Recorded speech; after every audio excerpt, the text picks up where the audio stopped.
এখন একবার ভেবে দেখুন, আল্লাহ আমাদের জন্য কত কিছু করেন প্রতিদিন, আর আমরা কত অল্প ধন্যবাদ দেই তাকে, আমরা কত সামান্য কৃতজ্ঞতা দেখাই।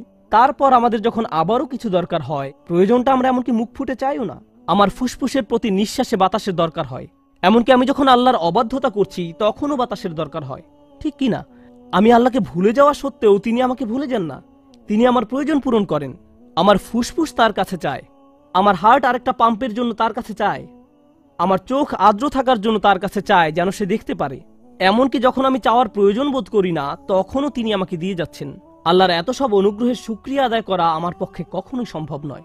চলুন এখন আমরা শাকুর নামের অর্থ বোঝার চেষ্টা করি। আল্লাহর প্রতি কৃতজ্ঞতা প্রকাশে আপনি সামান্য যা কিছুই করেন, কারণ আমরা যাই করি না কেন তা সবসময় সামান্যই হবে। আল্লাহ বলছেন তিনি আপনার এই সামান্য চেষ্টাকে দারুণ কদর করেন। ইয়া রব, আপনি আমাদের জন্য সবকিছু করেন। যেমন আপনাদের একটা উদাহরণ দিচ্ছি, আপনার প্রতিটি পয়সা, প্রতিটি র্যান্ড, একজন আমেরিকানের প্রতিটি ডলার, একজন পাকিস্তানের প্রতিটি রুপি, ব্যাংকে আপনার যত টাকা আছে, আপনার পকেটে যত টাকা আছে, ডেবিট কার্ড, ক্রেডিট কার্ড, যাই থাকুক না কেন, এর সবকিছু এসেছে আল্লাহর কাছ থেকে। তিনি আপনাকে প্রতিটি পয়সা দান করেছেন, আর আপনি তার থেকে খুবই সামান্য একটা পার্সেন্টেজ দান করলেন। কেউ আপনার দরজায় এসে করাঘাত করলো, আপনি তাকে সামান্য কিছু দান করলেন, কিন্তু আল্লাহ আপনাকে যা দিয়েছেন তার প্রায় সবটাই এখন আপনার কাছে রয়ে গেছে। আর আল্লাহ ভালো করেই জানেন যে আপনি অধিকাংশই নিজের কাছে রেখে দিয়েছেন। এখন আল্লাহ বলছেন আমি তোমার এই সামান্য দানের মহা গুণগ্রাহী। সুবহানাল্লাহ, সুবহানাল্লাহ। প্রথমত এই টাকাটা তো আমার ছিল না, এই টাকাটা তো আল্লাহরই, এটা তো আমার ছিল না। আল্লাহ আমাকে দিয়েছেন এত পরিমাণ, আর আমি দান করেছি এতটুকু পরিমাণ। কিন্তু আল্লাহ এই অল্প দানেরও দারুণ কদর করে থাকেন। তিনি আমার এই নগণ্য দানও স্বীকার করেন। আমাদের প্রতি আল্লাহর নাম আশ-শাকুরের অনুগ্রহ এটি, আশ-শাকুর নামের অনুগ্রহ এটি। আর শাকুর নামটি আরো দুইটি নামের সাথে যৌথভাবে এসেছে, গফুরুন শাকুর এবং শাকুরুন হালিম। আমার কাছে এই ব্যাপারটা অসাধারণ চমকপ্রদ লেগেছে। গফুরুন শাকুর মানে আমরা যখন নামাজ পড়ি, আল্লাহ আমাদের নামাজ পড়া পছন্দ করেন। আর আমাদের নামাজে কত শত ভুল থাকে। নামাজে কত মানুষ দুনিয়াবী বিষয় নিয়ে চিন্তা করে, কত মানুষ চিন্তা করে তারাবি কি 14 নাকি 15 রাকাত হলো, কতজন মানুষের রুকু সিজদা নিখুঁত হয় এবং অন্তর আল্লাহর দিকে ঝুঁকে থাকে, কতজন মানুষ এটা অর্জন করতে পারে। এত সব ভুল থাকা সত্ত্বেও আল্লাহ কি করেন? মনে করুন নামাজ যদি একটি বিল্ডিং নির্মাণ করার মতো হয়, আপনি আল্লাহকে দিয়েছেন কয়েকটি ভাঙা ইট মাত্র। আল্লাহ কি করেন? আল্লাহ আপনার এই সামান্য ভাঙা ইটের টুকরাগুলো নিয়ে আপনার জন্য বিশাল এক দালান তৈরি করে দেন। তারপর তিনি কি করেন? গাফুর নামের দয়া এটাকে পূর্ণ এক দালানে পরিণত করার পর তিনি কি করেন? তিনি আপনার এই নামাজ পড়াকে সমাদর করেন, এই সুন্দর বিল্ডিং এর সমাদর করেন যেটা আপনি নির্মাণ করেননি। এভাবেই আল্লাহ আমাদের জন্য গাফুরুন শাকুর।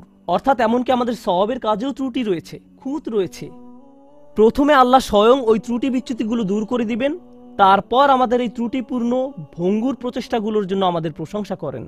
ইবাদত সঠিকভাবে পালন করতে ব্যর্থ হওয়ায় আমি যে দুঃখজনক অজুহাতগুলো দেখাই তা তিনি ঢেকে দেন। তারপর তিনি আমার এই প্রচেষ্টাকে অ্যাপ্রিসিয়েট করেন।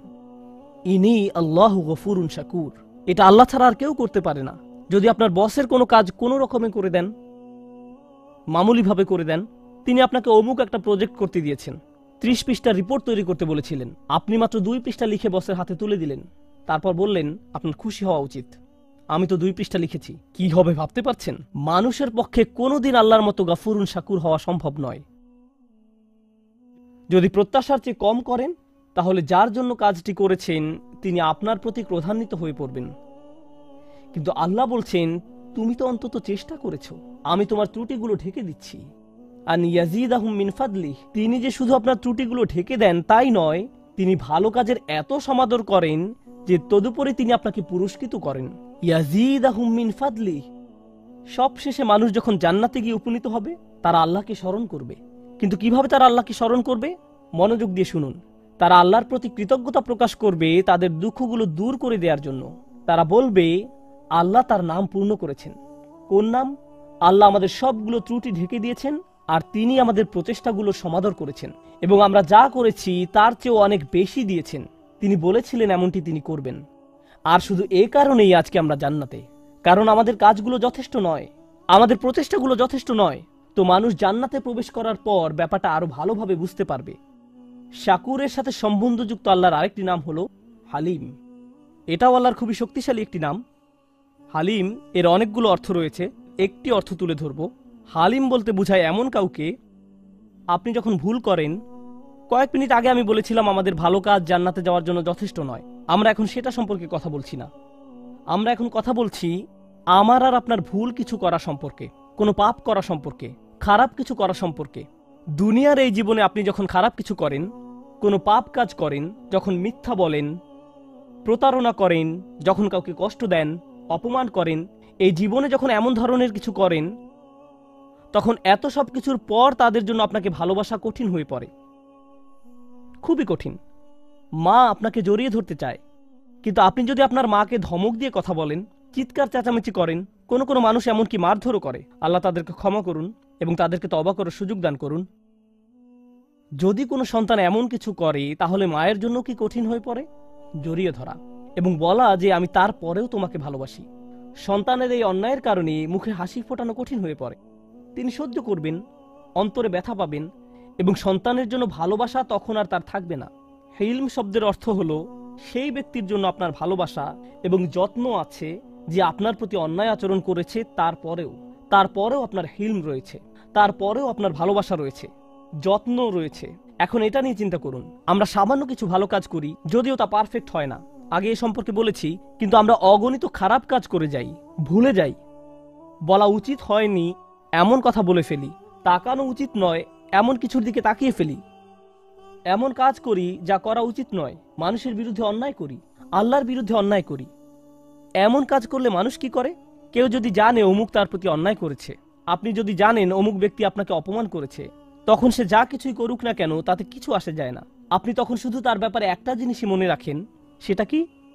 ওই লোকটা আমাকে অপমান করেছে, আমি তার সাথে কথা বলতে চাই না। সে লোক হয়তো হজ করেছে, সে হয়তো দান খয়রাত করে, এতিমের দেখাশোনা করে, কোরআন মুখস্থ করে, সে হয়তো প্রতি রাতে তাহাজ্জুদ পড়ে, কিন্তু আপনি তার কোনো কিছুরই পরোয়া করেন না। সে আমাকে অপমান করেছে, আমি তাকে পছন্দ করি না, আমি তার সাথে কথাও বলতে চাই না, আমি জানি সে কেমন লোক। কেউ যদি আমাদের বিরুদ্ধে কোনো অন্যায় করে, আমরা মনে করি ওই লোক আর মানুষ না, সে তখন ওই একটা অপরাধে পরিণত হয়। সে ব্যক্তি মানে ওই অপরাধ, তাকে দেখলেই অপরাধটা চোখের সামনে ভেসে ওঠে। সে যা কিছু ভালো কাজ করেছে সব অদৃশ্য হয়ে যায়, এসবের আর কোনো অস্তিত্ব নেই।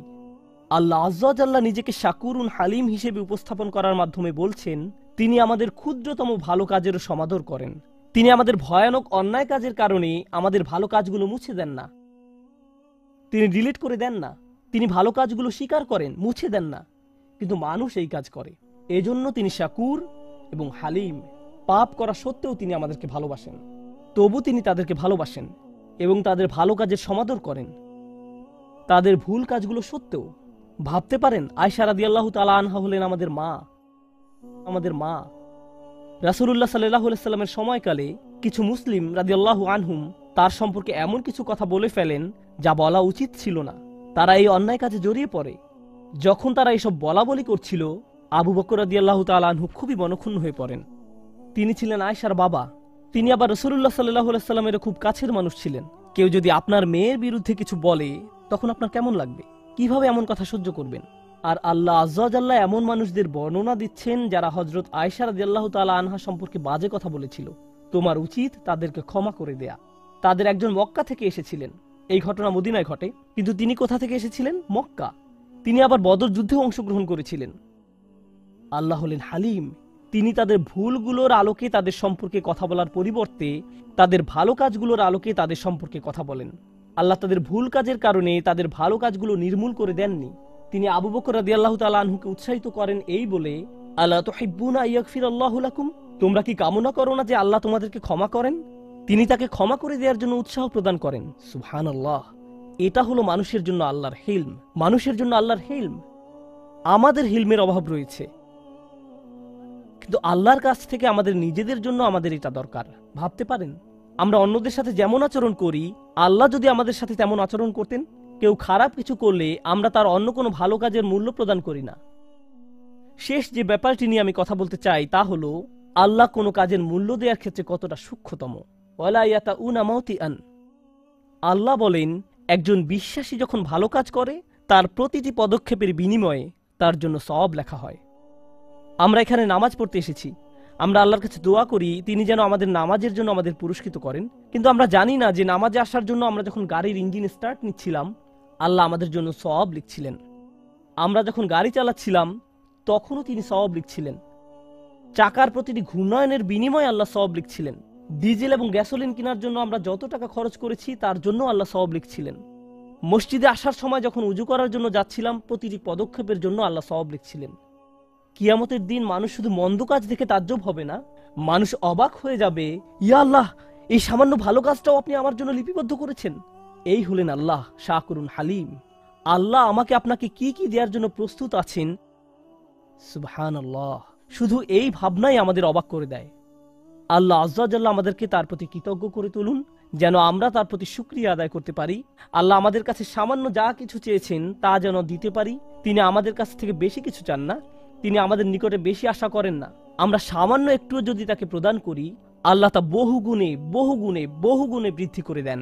দোয়া করি আল্লাহ যেন আমাদের সকল ভালো কাজের সওয়াব বহু গুণে বৃদ্ধি করে দেন এবং তার অনুগ্রহে আমাদেরকে তার জান্নাতে প্রবেশ করতে দেন। বারাকাল্লাহু লি ওয়া লাকুম। আসসালামু আলাইকুম ওয়া রাহমাতুল্লাহি ওয়া বারাকাতুহু।